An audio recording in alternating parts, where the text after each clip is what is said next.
¿Qué tal? Bienvenidos a nuestro canal, Dios os bendiga. Dando seguimiento a la serie ¿Quién es Jesús?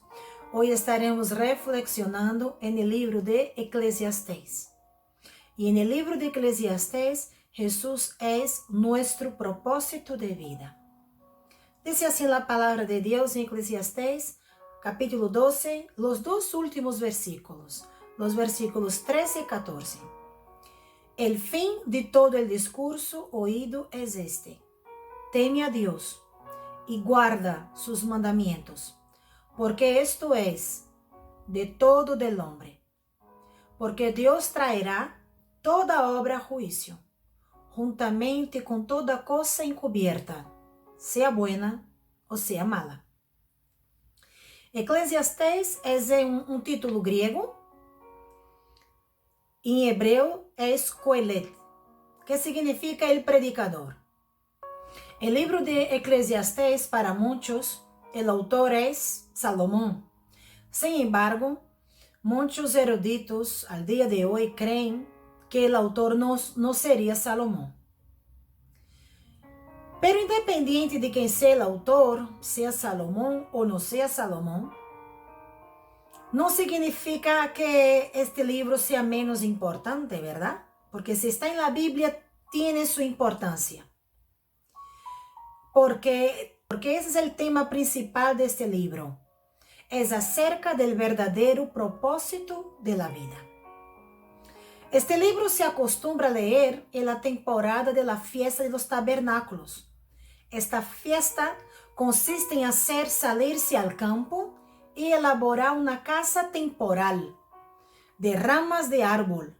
Y la idea es pasar parte del día en este lugar, fuera de nuestra casa habitual, con la finalidad de recordar que somos extranjeros en esta tierra, que la vida se acaba con mucha rapidez, que todo es temporal, que nada nos pertenece.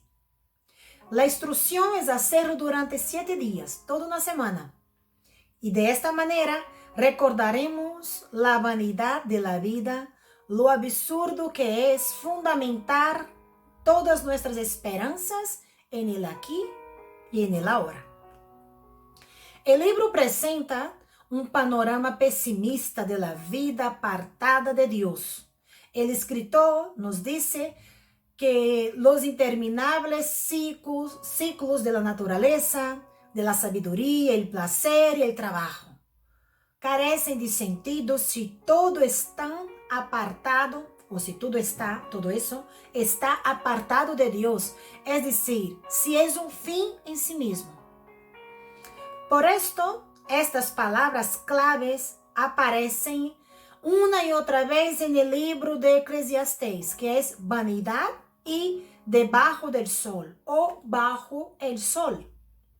El término vanidad aparece 75 veces en la Biblia. De estas 75 veces, 28 veces aparece aquí en el libro de Eclesiastés. Vanidad de vanidad es una expresión también corriente en este libro.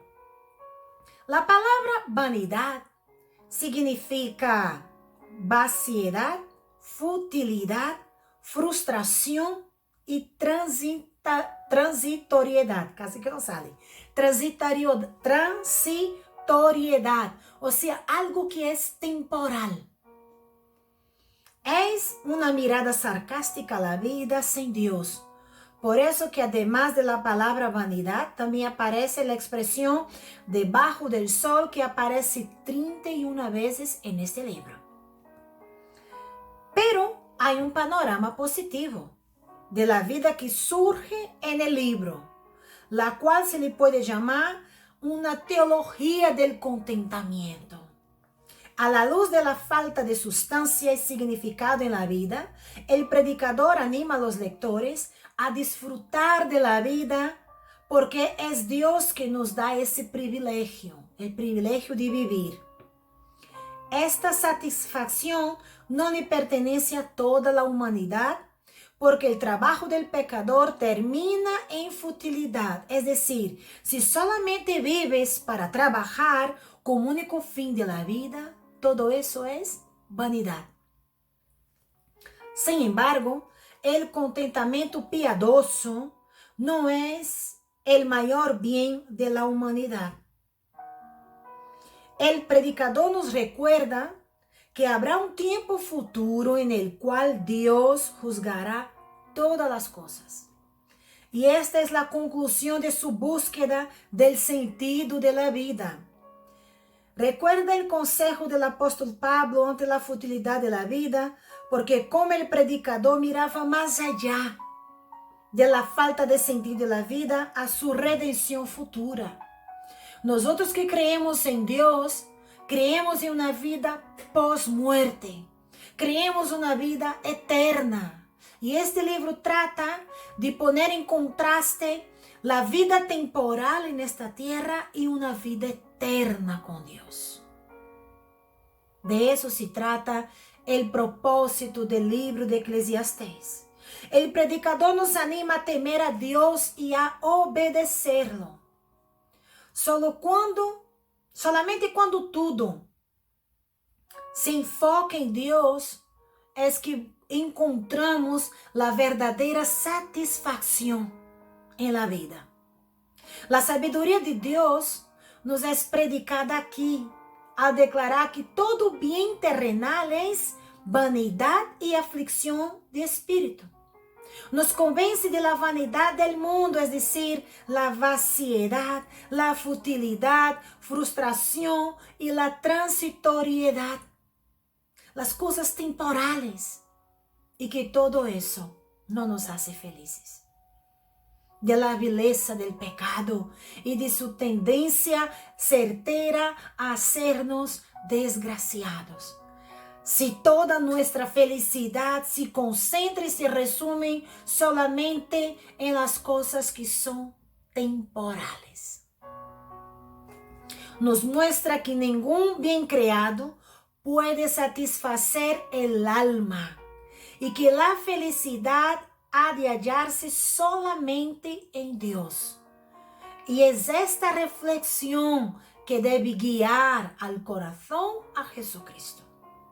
Por tanto, el libro de Eclesiastés tiene como propósito hacer una reflexión sobre la búsqueda del sentido supremo de la vida. Se trata de la lucha del autor contra la frustración provocada por lo vano del trabajo, las posesiones materiales y los placeres terrenales. Sin embargo, el final del libro concluye que nuestro propósito en la vida es temer a Dios y obedecerle. Vuelvo a leerlo. El fin de todo el discurso oído es este: teme a Dios y guarda sus mandamientos, porque esto es todo del hombre, porque Dios traerá toda obra a juicio, juntamente con toda cosa encubierta, sea buena, sea mala. Esta advertencia es un tema repetido varias veces en la Biblia. Reverenciar a Dios, temer a Dios es respetarlo y reconocer su presencia, su poder, su provisión, su soberanía. Él es Dios y por lo tanto debemos guardar sus mandamientos. Estos dos términos, temer y mandamientos, aparecen juntos y expresa la fe, la confianza, la creencia en acción. Y esto concierne a todos, a cada uno de nosotros. Nadie está excluido de la exigencia de obedecer a Dios, de temer a Dios, de ser guiado por Dios. Y el versículo sigue: porque Dios traerá toda obra a juicio. Dios un día estará juzgando cada uno de nosotros. Y dice más el versículo: todo lo oculto, o sea, toda obra oculta, ¿no? Se refiere a los pecados intencionales o no intencionales que estaban escondidos ante la percepción humana.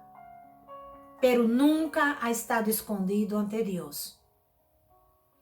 Los humanos caídos rendirán cuentas a Dios por la mayordomía del don de la vida.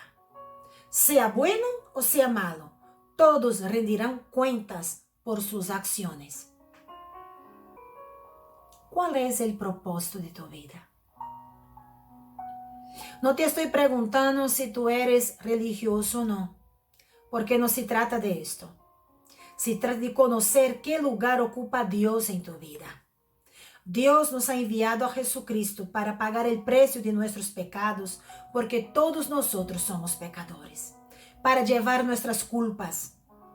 Pero cada uno de nosotros debemos reconocer nuestros pecados, confesarlos, arrepentirnos y rendirnos a Jesús, reconociéndolo como Señor y Salvador de nuestras vidas. ¿Quieres conocerlo? El texto de hoy dice, el fin de todo discurso es este: teme a Dios y guarda sus mandamientos, porque esto es de todo el hombre, porque Dios traerá toda obra a juicio, juntamente con toda cosa encubierta, sea buena o sea mala. Un día cada uno de nosotros iremos comparecer ante Dios y seremos juzgados. La diferencia está en aquellos que están en Cristo y aquellos que están sin Cristo. ¿Dónde estarás tú? ¿Con Jesucristo o sin Jesucristo? Nadie sabe cuándo va a morir. Un día preguntaron a un pastor cuál era el mejor día de convertirse a Jesús, de seguir a Jesús. Y él dijo, un día antes de tu muerte. Y la persona dijo, pero pastor, yo no sé cuándo voy a morir. Y el pastor dijo, el día de seguir a Jesús es hoy. Justamente porque tú no sabes cuándo vas a morir. Tú no sabes cuál será el día de tu partida de este mundo para la eternidad. Y vivir la eternidad sin Cristo es vivir en el infierno. El mejor día de rendirse a Cristo es hoy. ¿Quieres conocerlo? Reflexiona en tu vida. Jesús es nuestro propósito de vida. Y recuerda, si tú tienes alguna duda, alguna inquietud o algún comentario, escríbanos aquí abajo o envíanos un correo. Nuestra oración es que Dios te revele a Jesús como propósito de tu vida. Que Dios te bendiga y hasta mañana.